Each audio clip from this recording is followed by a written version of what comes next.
বাইকে কাজ হচ্ছে আর সে খুব মনোযোগ দিয়ে মিস্ত্রির সাথে বসে বসে দেখতেছে।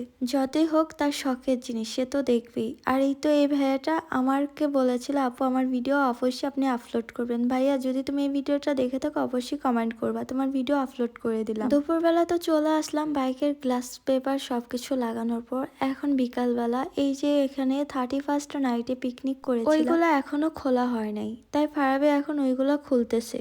আর ফারাবিকে হেল্প করতেছে মুন্না। তো ওরা দুই ভাই এখানে দুষ্টামি করতেছিল আর মুসকি মুসকি হাসতেছিল। আমি সাইডে দাঁড়ায় দাঁড়ায় কি যেন বলতেছিলাম। ও সরি, আমি তো সাইডে দাঁড়ায় দাঁড়ায় ঢং করতেছিলাম আর ওদেরকে ক্যাপচার কর। যাই হোক, এই তো লাইট গুলো আমার হাতে দিয়ে দিছে, তাই আমি এবার এগুলো নিয়ে রুমের ভিতরে চলে যাব।